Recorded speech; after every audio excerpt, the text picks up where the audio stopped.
आज़ादी की 78वीं वर्षगांठ कल पूरा देश मनाने की तैयारी कर रहा है, मगर इस खास मौके को आज़ादी के रंग में रंगने के लिए मध्य प्रदेश में 9 तारीख से तिरंगा यात्राएं लगातार निकल रही हैं। आज भोपाल में अभी तक की सबसे लंबी तिरंगा यात्रा निकली, जिसमें मुख्यमंत्री डॉक्टर मोहन यादव स्वयं शामिल हुए। देश के दूसरे शहरों में भी सभी छोटे बड़े आज़ादी के जश्न में अपने अपने अंदाज में शामिल हो रहे हैं। हम आपके लिए लाए हैं देश में स्वतंत्रता दिवस की पूर्व संध्या पर हुए आयोजनों के अलग अलग रंग।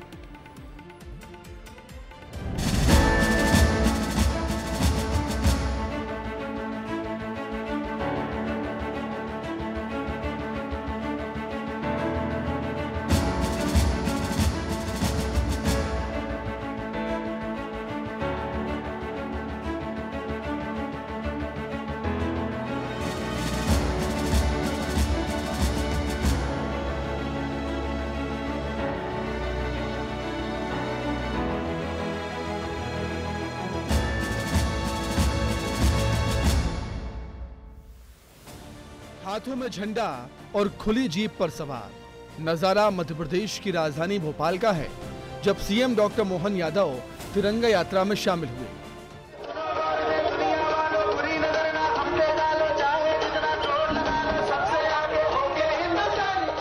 जगह जगह मुख्यमंत्री का स्वागत हुआ। दरअसल प्रधानमंत्री के हर घर तिरंगा अभियान के तहत मध्य प्रदेश में भी जगह जगह तिरंगा यात्रा निकाली जा रही थी। आजादी के पूर्व दिवस के अवसर पर निकलने वाली तिरंगा यात्रा ये देशभक्ति और भारत के विभाजन की उस करुण कथा को जनता को पुनः स्मरण कराने के लिए, और हम सब संकल्प करें, परमात्मा करे दोबारा ये दिन नहीं आए। मेरी अपनी ओर से सभी देशभक्तों को बधाई। संस्कार धानी जबलपुर में अनोखी तिरंगा यात्रा निकाली गई। लोगों ने हाथों में तिरंगा लेकर नर्मदा नदी के तेज बहाव में तैरकर यात्रा पूरी की। सैकड़ों की संख्या में तैराक हाथों में तिरंगा लेकर कूद गए और तैरकर नर्मदा नदी को पार किया। इस यात्रा के जरिए अखंड भारत का संदेश दिया गया।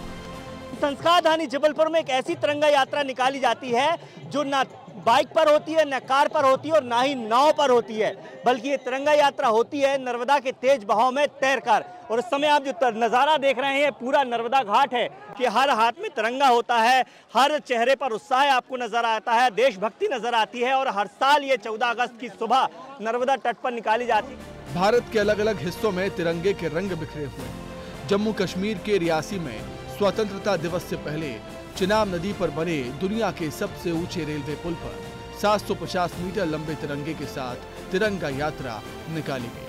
भारत माता की जय, वंदे वंदे। आजादी के पर्व पर जम्मू कश्मीर का नजारा भी देखिए। अनुच्छेद 370 हटने के बाद केंद्र शासित प्रदेश में राष्ट्रीय गौरव की एक नई लहर नजर आई। सरकार के हर घर तिरंगा अभियान का उत्साह भी दिखाई दे रहा है।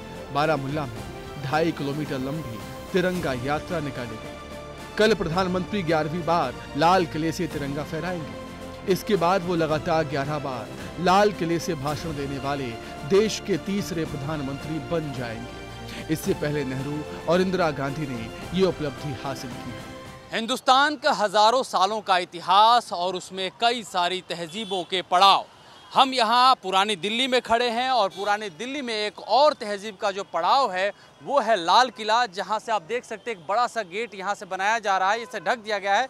इसी लाल किले में सुबह को प्रधानमंत्री नरेंद्र मोदी यहाँ पे स्वतंत्रता दिवस के मौके पर ध्वजारोहण करेंगे और यहीं से देश को संबोधित करेंगे। आज़ादी के बाद कई सालों तक आम लोगों को घर पर तिरंगा फहराने का अधिकार नहीं था। मशहूर उद्योगपति और पूर्व सांसद नवीन जिंदल ने आम नागरिकों को तिरंगा फहराने का अधिकार दिलाया और फिर 15 अगस्त साल 2022 को पहली बार हर घर तिरंगा अभियान की शुरुआत हुई। आज भारत देश का हर नागरिक अपने घरों में, सड़कों पर खुलेआम और सम्मान से तिरंगा फहरा रहा है। ब्यूरो रिपोर्ट, विस्तार न्यूज।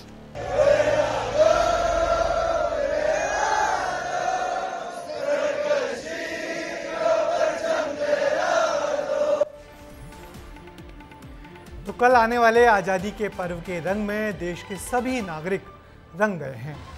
इस खास मौके पर देश के प्रधानमंत्री नरेंद्र मोदी कल लाल किले की प्राचीर से क्या संदेश देते हैं, उस पर सबकी नज़र होगी। लगातार तीसरा चुनाव जीतने के बाद लाल किले से देश को संबोधित करना मोदी जी के लिए यादगार मौका होगा और देश के लिए एक ऐतिहासिक पल।